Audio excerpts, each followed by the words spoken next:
समय आपके विपरीत चल रहा हो तो शांत रहना सबसे बेहतर है। जो होने वाला है वह होकर ही रहता है और जो नहीं होने वाला वह कभी नहीं होता। ऐसा निश्चय जिनकी बुद्धि में होता है उन्हें चिंता कभी नहीं सताती है। गीता में लिखा है, जब भक्ति में मन लगने लगे तो समझ लेना आपने भगवान को नहीं, भगवान ने आपको चुना है। जीवन में जब भी हम खराब दौर से गुजरते हैं तो मन में यह विचार जरूर आता है कि परमात्मा मेरी परेशानियां देखता क्यों नहीं है, मेरी परेशानियां दूर क्यों नहीं करता। लेकिन सुख दुख तो हमारे जीवन का हिस्सा है। जीवन है तो परेशानियां भी होंगी।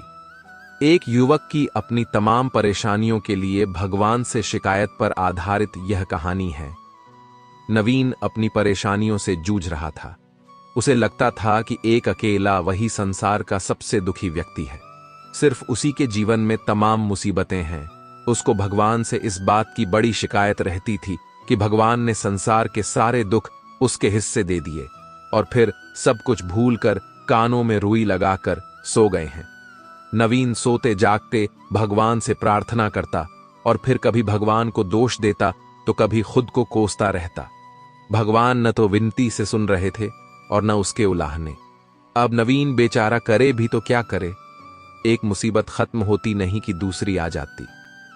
एक दिन उसने सोने से पहले प्रार्थना की, प्रभु मैं आपके सामने कहता कहता थक गया, अब और मिन्नतों की इच्छा नहीं है। एक अंतिम बार कह रहा हूं, कृपा करके मेरी प्रार्थना सुन लीजिए। अगर आपको मेरे दुख नहीं मिटाने हैं तो कम से कम इतना तो कर सकते हैं कि किसी ऐसे व्यक्ति के दुखों से मेरा दुख बदल दीजिए जिसके जीवन में मुझसे कम दुख हो। हमेशा के लिए नहीं तो कम से कुछ महीनों के लिए ही सही। थोड़े दिन के लिए मुझे भी कुछ राहत मिल जाए। अब भगवान ने नवीन की आखिरी इच्छा सुन ही ली और उसे उस रात सपने में भगवान दिखे। भगवान बोले, बालक मैं तुम्हारी प्रार्थना रोज सुनता था, पर मैं उनके ऊपर ध्यान ज्यादा दे रहा था जो तुमसे भी ज्यादा तकलीफ में है। खैर, तुम अपने सारे कष्टों को विस्तार से एक कागज पर लिखो, फिर एक गठरी बनाओ और शहर के मुख्य चौराहे पर जाकर उसे टांग कर आ जाओ। नवीन हड़बड़ाकर नींद से जागा। पहले तो उसको बिल्कुल यकीन ही न हुआ कि सच में भगवान आए थे और उन्होंने उससे यह सब बातें कही हैं। फिर सोचा कि आजमाने में क्या हर्ज है, क्या पता इससे ही कोई रास्ता निकल आए। उसने भगवान के दिए आदेश के अनुसार अपनी सारी परेशानियां अलग अलग कागजों पर लिखीं। इतनी परेशानियां लिख डालीं कि सच में कागज का ढेर खड़ा हो गया और उसे गठरी में ही बांधना पड़ा। अब नवीन ने अपनी गठरी उठाई और पहुंच गया चौराहे पर। लेकिन वहां पहुंचकर चौराहे का नजारा देखकर अचंभे में पड़ गया। उसने देखा कि चौराहे पर तो पहले से ही लोगों की लंबी लाइन लगी हुई है जो उसी की तरह अपने अपने दुखों की बड़ी बड़ी गठरी लिए आ पहुंचे हैं। आखिर यह चक्कर क्या है? सब कुछ उसकी समझ से बाहर था। अभी वह इन विचारों में ही खोया था कि तभी एक आकाशवाणी हुई। उसमें सभी को अपनी गठरी को चौराहे पर लगी अलग अलग खूंटी में टांग देने का आदेश हुआ। वहां बेहिसाब खूंटियां पहले से ही बनी थीं। सभी ने अपनी अपनी गठरी टांगी और फिर ईश्वर के अगले आदेश की प्रतीक्षा करने लगे। कुछ ही देर में दोबारा से आकाशवाणी हुई और सबसे कहा गया कि सभी लोग अंदाजे से कोई ऐसी गठरी उठा लें जो उन्हें अपनी परेशानियों की गठरी से हल्की समझ में आती हो। अब उन्हें वही दुख भोगने होंगे जो उनकी चुनी नई गठरी में दर्ज होंगे। आकाशवाणी सुनते ही सभी हल्की से हल्की गठरी को लपकने के लिए दौड़े। सबके साथ नवीन भी नई गठरी चुनने के भागा। खूंटियों में टंगी समस्त गठरियों को घूरता हुआ वह काफी देर तक अंदाजा लगाता रहा। अब उसे एक डर और था कि कहीं वह कोई ऐसी गठरी न उठा ले जिसमें पहले से भी ज्यादा दुख हो। अगर ऐसा हुआ तो परेशानियां और बढ़ जाएंगी और मुझे लेने के देने पड़ जाएं। जीवन तहस नहस हो जाएगा सो अलग। अब उसके मन में तरह तरह के विचार आने लगे। वह सोचने लगा कि कम से कम वह अपने दुखों से भली भांति परिचित तो है और उन्हें झेलने का आदी भी हो गया है। उनके लिए कुछ रास्ते निकालने की शुरुआत भी की है। शायद उसका परिणाम आए तो एक आध दुख घट ही जाए। कहीं ऐसा ना हो कि चुनी गई नई गठरी में दुख और भी ज्यादा पीड़ादायक हो जाए। उसे यह भी डर था कि कहीं कोई उसकी गठरी न उठा ले। इसी उधेड़बुन में फंसे नवीन ने आखिरकार अपनी गठरी ही उठा ली और चल पड़ा। उसने तय किया कि वह अब इन चुनौतियों का मुकाबले पहले से ज्यादा मजबूती से करेगा। धीरे धीरे नवीन को अपने ही दुख दूसरों से कम होते हुए महसूस हो रहे थे और उसके जैसे ही भाव वहां मौजूद हर व्यक्ति में आ रहे थे। सच में सबको अपना दुख ज्यादा बड़ा और ज्यादा पीड़ादायक लगता है कि वही संसार का सबसे दुखी प्राणी है। पर हमसे भी ज्यादा न जाने कितने और दुखी हैं। कितने ही लोग ऐसे हैं जिन्हें 2 वक्त का भोजन भी मुश्किल से नसीब होता है।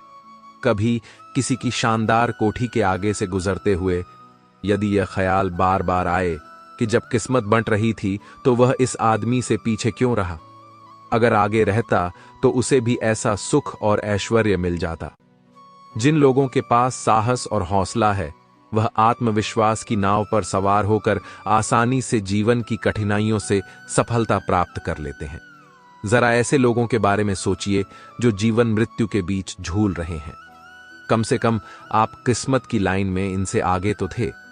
स्वस्थ हैं, अपने काम के लिए किसी पर निर्भर नहीं है, अपना काम खुद करने के काबिल है। मैंने जिंदगी में एक ही बात सीखी है कि इंसान को कोई चीज नहीं हरा सकती जब तक वह खुद ना हार मान ले।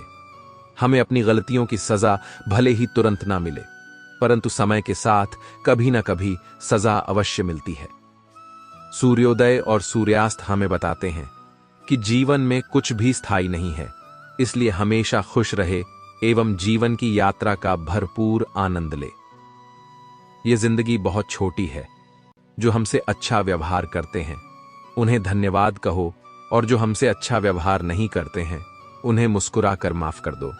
मरी हुई मछली धारा के साथ बहती है, लेकिन जीवित मछली धारा के विपरीत तैरती है। अगर आप भी जीवित हैं तो गलत का विरोध करना सीखें। जरा सोचिए, हजारों गलतियों के बाद भी आप अपने आप से प्यार करते हैं, तो फिर किसी दूसरे की गलती पर उससे नफरत क्यों करने लगते हैं? पितामह भीष्म के जीवन का एक ही पाप था कि उन्होंने समय पर क्रोध नहीं किया, और जटायु के जीवन का एक ही पुण्य था कि उसने समय पर क्रोध किया। पर परिणाम स्वरूप एक को बाणों की शैया मिली और एक को प्रभु श्री राम की गोद। अतः क्रोध भी तब पुण्य बन जाता है जब वह धर्म और मर्यादा के लिए किया जाए, और सहनशीलता भी तब पाप बन जाती है जब वह धर्म और मर्यादा को बचा ना पाए। हिसाब रखा करो। आजकल लोग पूछते हैं क्या किया है तूने। मूर्खों की सबसे बड़ी निशानी वह हर विषय के विशेषज्ञ होते हैं। इस दुनिया में वह इंसान ही सबसे मजबूत है जिसके ख्वाब भी टूटे, सपने भी टूटे, दिल भी टूटा और अपने भी रूठे हैं, फिर भी कहे मैं ठीक हूं। बेइज्जती का जवाब इतनी इज्जत से दो कि सामने वाला ही शर्मिंदा हो जाए। मरने के बाद की गई तारीफ और दिल दुखाने के बाद मांगी गई माफी, दोनों का कोई महत्व नहीं होता।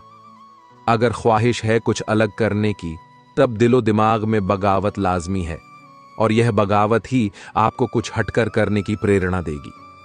अच्छे कर्म करो, व्यर्थ की बातों में अपना समय नष्ट मत करो, और ना ही किसी से बेवजह डरो। अगर कोई व्यक्ति आपसे जलता है तो यह उसकी बुरी आदत नहीं, बल्कि आपकी काबिलियत है जो उसे यह काम करने पर मजबूर करती है। कलयुग है जनाब, हर रिश्ते पर भरोसा करना भी ठीक नहीं। अहंकार और संस्कार में फर्क है। अहंकार दूसरों को झुकाकर खुश होता है, संस्कार स्वयं झुककर खुश होता है।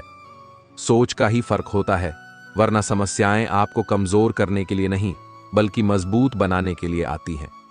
तिरस्कार और अपमान बार बार यदि अपनों से मिले तो शब्दों का विवाद उचित नहीं, वहां से निकल जाना ही उचित है।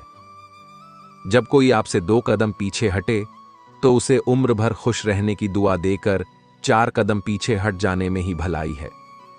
बुरे लोगों को भूलकर अच्छे लोगों की तलाश से कहीं बेहतर है कि हम लोगों की बुरी बातें भूल जाएं और उनकी अच्छी बातें तलाश करें।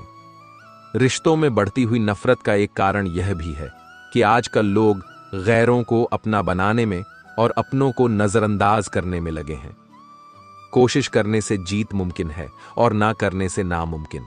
सच और झूठ बोलने वाले चेहरे को परखना सीख लो, क्योंकि यहां लोग झूठ भी बहुत सफाई से बोलते हैं। खामोशी बोलती है, बस उसे सुनने के लिए मां जैसा दिल चाहिए। जिंदगी में मुश्किलें तो बहुत है, उनसे हार मानना मेरे हौसलों को मंजूर नहीं। आज के युग में अमीर का अपराध गलती माना जाता है और गरीब की गलती भी अपराध मानी जाती है।